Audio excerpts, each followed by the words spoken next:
नमस्कार, मैं अंजलि मिश्रा। स्वागत है आप सभी का द न्यूज में। आपको बता दें कि प्रधानमंत्री नरेंद्र मोदी जो है वो राजस्थान के पाली में मौजूद थे और वहां पर उन्होंने जनसभा को संबोधित किया और इस दौरान उन्होंने कांग्रेस और गहलोत सरकार पर जमकर निशाना साधा। पीएम मोदी कहते नजर आए कि कांग्रेस और उसके घमंडिया गठबंधन ने सनातन के लिए क्या क्या नहीं कहा। कांग्रेस और उसके साथी सनातन को खत्म करने का ऐलान कर रहे हैं। सनातन को खत्म करने का मतलब है राजस्थान की संस्कृति को खत्म करना। क्या आप ऐसा करने देंगे? क्या कांग्रेस के ये कारनामे चलने देंगे? क्या घमंडिया गठबंधन की यह करतूत मान्य करेंगे?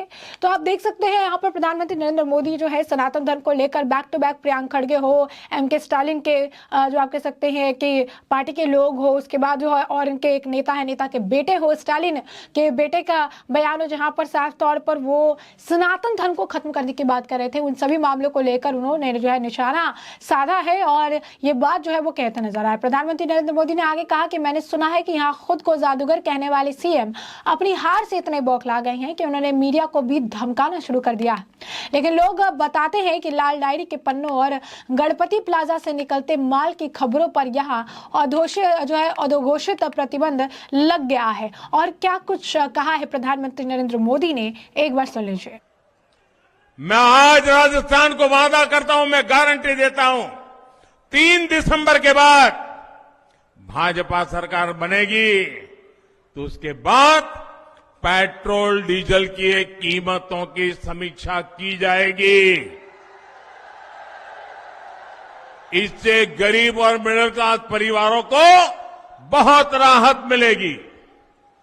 मेरे परिवारजनों, जहां जहां भाजपा की डबल इंजन सरकार है, वहां वहां केंद्र की हर योजना तेजी से जमीन पर उतरती है या फिर भाजपा की राज्य सरकारें अपना भी कुछ उसमें जोड़ करके देती है। जहां जहां भाजपा सरकारें हैं वहां पीएम किसान सम्मान निधि के 6,000 रुपये के साथ भाजपा की राज्य सरकार भी अपनी तरफ से 6,000 किसानों को और जोड़ करके देती है। अब मैं राजस्थान भाजपा के नेताओं को बधाई देता हूं, उन्होंने भी संकल्प किया है कि 3 दिसंबर को बाद भाजपा की सरकार बनने के बाद किसान को 6,000 रुपया और यानी अब 12,000 रुपया मिलना शुरू हो जाएगा। लेकिन भाइयों बहनों, किसान विरोधी, गरीब विरोधी कांग्रेस सरकार आपके हित में ऐसा कोई फैसला ले ही नहीं सकती है। एक और उदाहरण मैं देता हूं, गरीबों को पक्का आवास देने की योजना। लेकिन राजस्थान में हम पूरी कोशिश के बाद भी अभी तक लगभग 20 लाख गरीब बना पाए हैं। यहां पाली जिले के गांवों में भी 35,000 से अधिक घर बने हैं। इनकी संख्या बहुत ज्यादा हो सकती थी, लेकिन राजस्थान की गरीब विरोधी सरकार ने गरीबों के घर बनाने में लगातार अड़चनें लगाई। और मुझे भी हेलीपैड पर कार्यकर्ता मिले, वो बजा रहे थे कि जब भी रजिस्ट्री होती थी तो राजस्थान की सरकार ऑनलाइन को सब बंद कर देती थी, ऑफलाइन कर देती थी और बोले हमारा रजिस्ट्री नहीं होती थी, ऐसा पाप करते थे। ये गरीब विरोधी कैसी मानसिकता है। भाइयों बहनों, आप मेरा एक काम करेंगे आपके गांव में, आपके शहर में, किसी भी मोहल्ले में कोई फुटपाथ पर रहता है, कोई झुग्गी झोपड़ी में रहता है, कोई कच्चे टूटे फूटे मकान में रहता है, उसको बता देना कि मोदी जी पाली आए थे और मोदी जी ने कहा है कि 3 दिसंबर को बीजेपी की सरकार बनने के बाद ये गरीबों को पक्का घर देने का काम फिर से चालू होगा और उनका घर भी बन जाएगा। ये काम करोगे? जाकर के बताओगे? ये मोदी की गारंटी है, बताओगे? साथियों, राजस्थान में हर घर नल से जल पहुंचाने के अभियान को भी कांग्रेस ने लूटने का काम किया है। हरियाणा और गुजरात में भाजपा सरकारों ने 100% घरों तक नल से जल पहुंचाया है। लेकिन राजस्थान में अभी तक आधी आबादी तक भी पानी पहुंचा नहीं है। माताओं बहनों से उनकी क्या दुश्मनी है मुझे समझ नहीं आ रहा है, वरना सबसे पहला काम कोई पानी पहुंचाने का करता और तब मेरी माताएं बहनें इतना आशीर्वाद देती, लेकिन उन्होंने नहीं किया तो नहीं, होने भी नहीं दिया। मैं दिल्ली से नल के लिए पैसा भेजता हूं, पाइप के लिए पैसा भेजता हूं, और यहां कांग्रेसी कागजों पर नल लगाते हैं और पैसे डकार कर जाते हैं। राजस्थान को पानी की समस्याओं मुक्त करने के लिए कांग्रेस ने भी, अगर आपको पानी चाहिए तो आपको ये काम करना पड़ेगा, करोगे? अगर आपको पानी चाहिए तो कांग्रेस से मुक्ति पानी होगी। मेरे परिवारजनों, मैंने सुना है कि यहां खुद को जादूगर कहने वाले सीएम अपनी हार से इतना बौखला गए कि उन्होंने मीडिया को भी धमकाना शुरू कर दिया है। पता नहीं ये डरते कि नहीं डरते मुझे मालूम नहीं, लेकिन धमकाना शुरू कर दिया है। लेकिन लोग बताते हैं कि लाल डायरी के पन्नों और गणपति प्लाजा के लॉकरों से निकलते माल की खबरों पर यहां अघोषित प्रतिबंध लग गया है। छप ही नहीं रहा है, टीवी पे नहीं आ रहा है। अचानक क्या हो गया भाई? मीडिया को दबा करके इनसे झूठी खबरें लेकर जुड़ी जो खबरें हैं वो छापो मत, और झूठी खबरें छापो, ये खेल कर रहे हैं गहलोत जी। इनसे झूठी खबरें लेकर जुड़ी जो खबरें हैं वो छापो मत, और झूठी खबरें छापो, ये खेल कर रहे हैं गहलोत जी। अरे जिनकी नैया को जनता ने डुबाने का ठान लिया है वो कांग्रेस पैसे देकर अखबारों में फर्जी लहर चलवा रही है, और जादूगर साहब आपका जादू, आपकी काली कमाई के सच को दबा नहीं सकता है। ये पाप से आपको बचा नहीं सकता है। जिन युवाओं का भविष्य पेपर लीक करके बेचा गया है उस पर यह जादू नहीं चलेगा।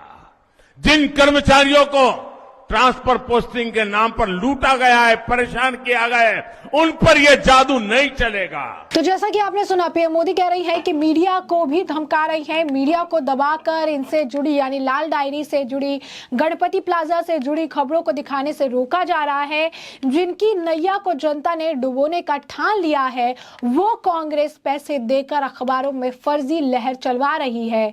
अरे जादूगर साहब, आपको जादू आपकी काली कमाई के सच को दबा नहीं सकती है। तो आप देख सकते हैं प्रधानमंत्री नरेंद्र मोदी जो है यहाँ पे सारे मामलों का जिक्र कर रहे हैं। गणपति प्लाजा में जिस तरीके से करोड़ों रुपए वहां से मिले थे, किरोड़ीलाल मीणा जो है वहां पर बैठे हुए थे, उन्होंने कहा था कि राजस्थान चुनाव में खर्च करने के लिए सारे पैसे हैं यहाँ पर इकट्ठा करके रखे हुए हैं। उसके बाद तिजोरियों से काफी ज्यादा पैसे निकले। इसके बाद महादेव वेब बेटिंग ऐप का भी मामला रहा, उसके बाद पेपर लीक से जुड़ा मामला भी रहा। काफी सारे मामले जो है यहाँ पर रहे और उन सभी मामलों को लेकर प्रधानमंत्री नरेंद्र मोदी बोलते नजर आए। यही नहीं, आपको बता दें कि प्रधानमंत्री नरेंद्र मोदी ने एक बार फिर पेट्रोल और डीजल को लेकर अपनी बात रखी और उन्होंने ये भी कहा कि अगर सरकार बीजेपी की बनती है तो पेट्रोल और डीजल जो है सस्ता हो जाएगा। उन्होंने बताया कि किस तरीके से अन्य राज्यों के मुकाबले राजस्थान में लोगों से ज्यादा जो टैक्स है वो वसूला जाता है। पीएम मोदी ने कहा कि हनुमान मंदिर में दलित समाज के पुजारी का जिक्र करते हुए बिहार के मुख्यमंत्री पर भी उन्होंने हमला किया और उन्होंने कहा कि ऐसी पावन धरती पर कांग्रेस के संरक्षण में दलितों को निशाना बनाया जाता है। बिहार में घमंडिया गठबंधन के एक नेता जो वहां के मुख्यमंत्री है उसने दलित समाज के पूर्व मुख्यमंत्री के लिए ऐसी अभद्र भाषा बोली जिसे कोई सामान्य नागरिक भी आम बोलचाल में नहीं बोलता। वैसी भाषा वो सदन में बोल रहे हैं। उन्होंने दलित का अपमान किया लेकिन कांग्रेस ने इसकी निंदा तक जो है नहीं की। पीएम ने आगे कहा, दलितों के खिलाफ अत्याचार करने वालों को देखकर कांग्रेस अब पट्टी बांध लेती है। राजस्थान में भी ऐसा हुआ। जब से महिलाओं को आरक्षण देने वाला कानून पारित हुआ तब से इन्होंने महिलाओं के खिलाफ अभद्र अभियान छेड़ दिया। इन लोगों ने कैसी कैसी आपत्तिजनक टिप्पणियां हमारी माताओं और बहनों के लिए किया है। बिहार के सीएम ने तो विधानसभा में हमारी माताओं के लिए घोर आपत्तिजनक शब्दों का इस्तेमाल किया है। बता दें आपको कि यहाँ पर प्रधानमंत्री नरेंद्र मोदी नीतीश कुमार के उस बयान का जिक्र कर रहे हैं जो कि उन्होंने विधानसभा में बोला, जिसके लिए बाद में उन्हें माफी भी मांगनी पड़ी थी क्योंकि उनका बयान काफी ज्यादा आपत्तिजनक था। यहाँ पर भी उन्होंने कहा कि कांग्रेस चुप रही है, यही कांग्रेस का असली चेहरा। आपको बता दें कि मोदी ने महिलाओं का मुद्दा भी उठाते हुए कांग्रेस को जमकर घेरा है। और क्या कुछ कहते नजर आए पीएम मोदी, जरा सुनिए। आज पूरा देश विकसित होने के लक्ष्य के लिए दिन रात मेहनत कर रहा है। भारत 21वीं सदी में जिस ऊंचाई पर होगा उसमें राजस्थान की भूमिका बहुत बड़ी होगी, अवश्य होगी। और इसलिए राजस्थान में ऐसी सरकार जरूरी है जो राजस्थान के विकास को सर्वोच्च प्राथमिकता दे। दुर्भाग्य से पिछले 5 साल राजस्थान में जो कांग्रेस सरकार रही उसने अपने लोगों को विकास में और पीछे धकेल दिया। यहां की कांग्रेस सरकार के लिए भ्रष्टाचार से बड़ा कुछ भी नहीं है। यहां की कांग्रेस के लिए परिवारवाद ही सब कुछ है। यहां की कांग्रेस सरकार तुष्टीकरण के अलावा कुछ नहीं सोचती। तुष्टीकरण की राजनीति का असर क्या होता है, इसको राजस्थान ने बीते 5 वर्षों में झेला है। कांग्रेस ने राजस्थान को दंगों में झोंक दिया। दंगों और आतंक की मानसिकता रखने वाले के हौसले बुलंद हो गए। सौहार्द की इस धरा पर ऐसी ऐसी घटनाएं हुई जिनके बारे में कभी कल्पना भी हम नहीं कर सकते थे। ऐसी विकृत मानसिकता वाली कांग्रेस को अच्छे से सबक सिखाना जरूरी है। सिखाओगे? सिर्फ पाली में ही सिखाओगे कि औरों को भी बताओगे? मेरे परिवारजनों, कांग्रेस और उसके घमंडिया गठबंधन की ये पहली हरकत नहीं है। सनातन को लेकर इन्होंने क्या क्या कहा है, ये पूरे देश ने देखा है। मेरी माताएं बहनों ने तो बहुत आक्रोश व्यक्त किया है। कांग्रेस और उसके साथी सनातन को खत्म करने का ऐलान कर रहे हैं और सनातन को खत्म करने का मतलब है राजस्थान की संस्कृति को खत्म करना। क्या ये करने देंगे आप? ये करने देंगे? ये कांग्रेस के कारनामे चलने देंगे? एक घमंडिया गठबंधन के करतूत मान्य करेंगे?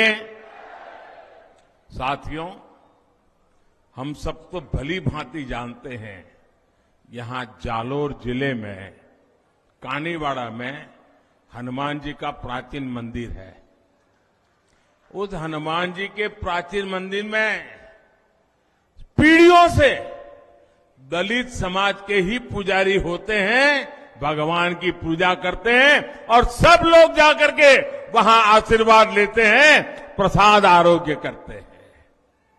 ऐसी प्रेरणादायी भूमि पर कांग्रेस के संरक्षण में दलितों को निशाना बनाया जा रहा है। आप देखिए, महिलाओं और दलितों को लेकर ये कैसी कैसी भाषा का उपयोग कर रहे हैं। कुछ दिन पहले ही बिहार में घमंडिया गठबंधन के एक नेता, वो वहां के मुख्यमंत्री हैं, उन्होंने दलित समाज के एक पूर्व मुख्यमंत्री के लिए ऐसी अभद्र भाषा बोली, कोई सामान्य नागरिक भी बातचीत में भी ऐसा नहीं बोल सकता। वो विधानसभा के फ्लोर पर बोल रहे थे। ये है घमंडिया गठबंधन। क्यों गालियां दी? क्योंकि वो पूर्व मुख्यमंत्री अति पिछड़े दलित परिवार से आते हैं, इसलिए उनकी बेइज्जती करने में उनको आनंद आता है। उन्होंने तो पाप किया, लेकिन कांग्रेस के एक भी नेता उसके मुंह से ये गलत हुआ है, ऐसा नहीं होना चाहिए, ये बताने का भी विवेक नहीं है। दलितों के खिलाफ अत्याचार करने वालों को देखकर कांग्रेस आंखों पर पट्टी बांध लेती है। यहां राजस्थान में 5 वर्ष तक दलित परिवारों के साथ हुए अत्याचार पर कांग्रेस ने यही किया है। साथियों, जब से महिलाओं को आरक्षण देने वाला कानून नारी शक्ति वंदन अधिनियम पारित हुआ है, तब से इन्होंने महिलाओं के विरुद्ध अभद्र अभियान छेड़ दिया है। घमंडिया गठबंधन के नेताओं ने कैसी कैसी आपत्तिजनक टिप्पणियां हमारी माताओं बहनों के लिए की है। बिहार के मुख्यमंत्री ने तो विधानसभाओं में महिलाओं के प्रति घोर अपमानजनक शब्दों का प्रयोग किया है। लेकिन मजाल है कि कांग्रेस के किसी भी नेता ने कोई आवाज उठाई हो। और यही कांग्रेस का असली चेहरा है, जिसे राजस्थान के लोग पहचान गए हैं। साथियों, महिला विरोधी कांग्रेस कभी महिलाओं का कल्याण नहीं कर सकती, कभी महिलाओं की सुरक्षा नहीं कर सकती।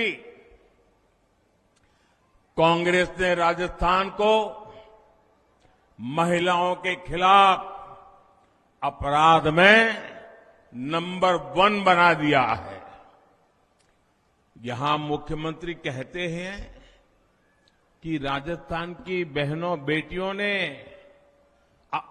पुलिस थाने में जाकर के उन पर जो अत्याचार हुए, जुल्म हुए, उसकी जो शिकायतें फरियाद दर्ज की हैं, यहां के मुख्यमंत्री कहते हैं कि ये सारी शिकायतें फर्जी है। क्या कोई मां बहन ऐसी फर्जी शिकायत करे? ऐसा हमारे देश में कभी हो सकता है क्या? आप मुझे बताइए, हो सकता है क्या? कभी कोई महिला, हमारे देश की माताएं बहनें तो ऐसी हैं, थोड़ा सा भी उनके साथ किसी ने बदतमीज की हो तो चुपचाप वहां से चुपचाप चली जाती है। वो सोचती है कि वो बुरा आदमी है, वो अपने घर जाए, मैं अपने काम पे चली जाती हूं। वो कभी झूठ बोलने का तो सोचती भी नहीं है। और जब पुलिस थाने में जाकर के उस पर हुए अत्याचार की बात लिखवाती है, तो कुछ तो सच होगा कि नहीं होगा भाई? होगा कि नहीं होगा? अरे मुख्यमंत्री ये कहे कि भाई हम जांच करवाएंगे, वे तो मुख्यमंत्री सर्टिफिकेट देते हैं कि महिलाएं आजकल फर्जी चीजें लिखवा देती हैं। जैसा कि आपने सुना, प्रधानमंत्री नरेंद्र मोदी कह रहे हैं कि महिला विरोधी कांग्रेस कभी महिलाओं का कल्याण जो है नहीं कर सकती है, कभी महिलाओं की सुरक्षा नहीं कर सकती है। कांग्रेस ने राजस्थान को महिलाओं के खिलाफ अपराध में नंबर 1 बना दिया। यहां महिलाओं ने पुलिस थाने में जाकर जो शिकायत दर्ज कराई है, उसे यहां के सीएम फर्जी बताते हैं। यहां के सीएम महिलाओं को सर्टिफिकेट दे रहे हैं कि वो फर्जी मामले दर्ज करा रही हैं। ये महिलाओं का अपमान है या नहीं? ये महिलाओं का अपमान करने वाली सरकार राजस्थान से जानी चाहिए या नहीं? पीएम मोदी ने आगे कहा, आज हम एक विकसित राष्ट्र बनाने के लिए कड़ी मेहनत कर रहे हैं। इसके लिए राजस्थान में विकास को प्राथमिकता देने वाली सरकार की जरूरत है। कांग्रेस के लिए भ्रष्टाचार और परिवार की राजनीति से ज्यादा महत्वपूर्ण कुछ नहीं है। ये पार्टी तुष्टीकरण की राजनीति के अलावा कुछ भी नहीं सोचती है।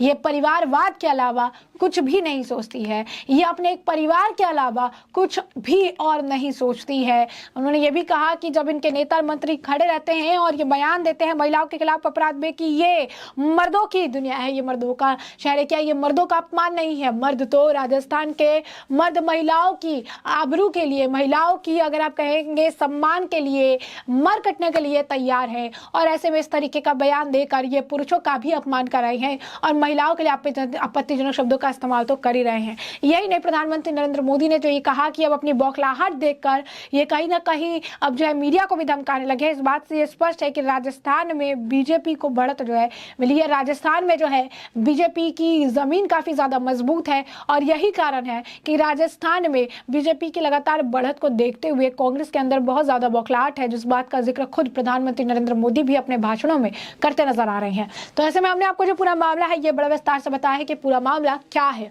और अब इस पूरे मामले पर आपकी भी जो राय हो हमें कमेंट सेक्शन में कमेंट करके जरूर साझा करिएगा। धन्यवाद। आपके यहां के जादूगर मुख्यमंत्री ने कुछ दिन पहले बता दिया,